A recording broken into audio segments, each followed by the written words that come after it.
All hands on deck for the Metro Manila Development Authority for this year's traslacion.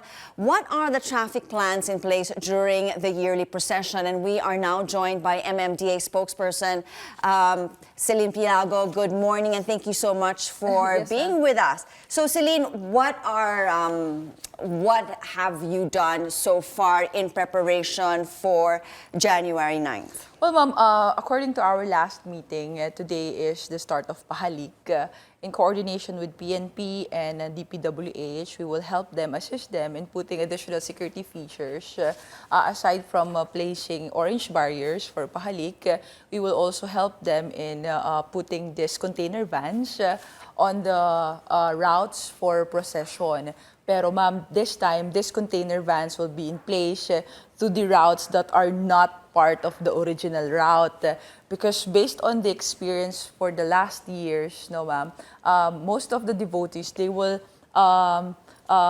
force the andas to go on their side. So nalilihis ho yung procession.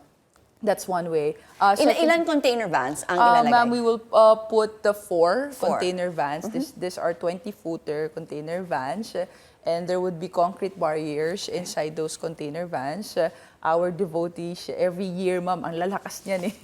Namumove talaga nila yung Do you have, where would they be placed again, these 4 container vans? Well, ma'am, yes, roads? ma'am. For example, ma'am, no, in Rojas Boulevard, Katigbak, medyo malabo lang, ma'am, sayang, no. Ang route po kasi supposed to be Katigbak going to Burgos. So this area is the Rojas Boulevard. We will put a container van on that side. We will also put a container van in Burgos Finance Road. Meron din po siya ni Pomuceno Solano Road para hindi lang mamalihis yung ating andas.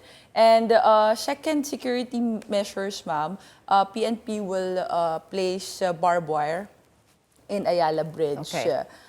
If you will see Ayala Bridge, ma'am, there are beams in Ayala Bridge and PNP is very scared and worried to our devotees who will stand by on those beams and jump on top of the carriage. Yes, ma'am. So, worst case scenario, we have to be prepared for that. That's why there would be barbed wires.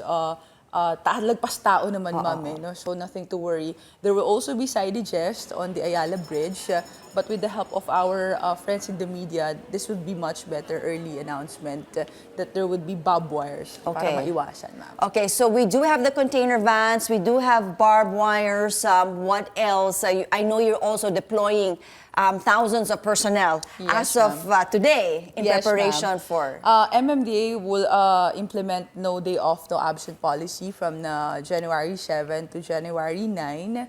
For this Pahalik, we already have our rescue personnel. We will be deploying 80 in Luneta and 25 on the other routes for the procession. We will be deploying ambulances also, at least 4. We also have rubber boats. Our personnel from the MPCG will follow the procession. So they will conduct clearing operations also, ma'am, para hindi tayo matambakan ng basura. Those are the preparations of MMDA. 1,000 personnel from our agency. Okay, so so 2 things that I want to touch on. You mentioned basura. So we want it to be a trash-free, plastic-free traslacion this year. How will that be implemented? Well, ma'am, that's the big hope, no? Trash-free and plastic-free. But we have MPCG personnel on standby. Nakasunod yan, ma'am, sa procession. Nagwawalis din. Para hindi tayo matambakan, ma'am. And also, are people prohibited from bringing certain items para hindi, you know? Yes, ma'am. You know, PNP already advises the devotees. Of course, in occasions like this, we have to avoid bringing sharp objects, no? In terms of bringing bottled waters naman, ma'am, there are organizations. For example, ma'am, we've got the support of the Muslim community in Quiapo. And they announced they will place tarpaulins supporting the procession of the Black Nazarene. They will also provide free waters. So merong ganung mga movement, ma'am. And zero vendor policy po for the Quiapo Church. Okay, so only in the Quiapo Church, in that area, no vendors? Yes, ma'am. And within, of course, the vicinity because as early as midnight of January 9, PNP and the local government will conduct towing operations for security measures, ma'am. Dapat walang nakatambay na kotse.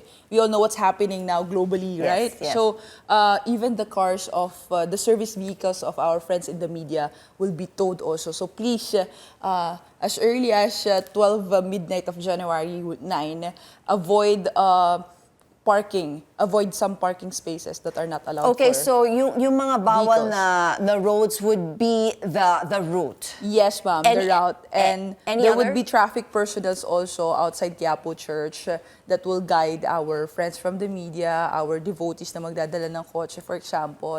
Yun, ma'am, no, iwasan na nating magparada. You will be towed, no, bago po pumasok ang January 9. So the road closure will only start midnight prior to Yes, ma'am. Yes, ma'am.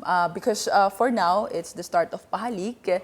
And for midnight of January 9, as early as 10 in the evening, there would be signages for tow-away zones already. Okay, seems like everything is all set. So far naman, ma'am. So All far, set, all everything is good. So when would your next meeting be to finalize all of this, or tapos na kayo? Well, ma'am, there would be a press conference today in Quiapo Church, of course, together with our chairman, Danny Lim, and the rest of the officials who will guide our devotees and the busy agencies for Traslacion 2020.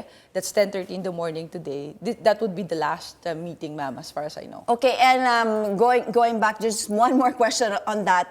People are not allowed to jump on the carriage? Ano yung Yes, mga ma'am. bagong rules natin for Dapat, this? ma'am, sa likod na Sa likod manggagaling na lang? Yes, ma'am. As per our NCRPO Regional Director General Sinas, likod na po manggagaling lahat na ating mga devotees. No? Wala na po yung left, right, harap.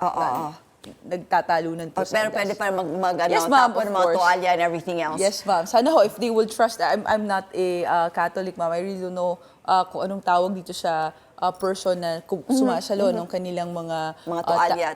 towels, no? If they can trust that person po, kesa ho makipagtalunan tayo. And in it's also front. safer. It's safer for Yes, everybody safer. else. Yes, And on another issue, well, traffic, we know everybody is back to school, back to work. How is it so far this Well, morning? ma'am, everyone's back. You know, yung school ho resumes already.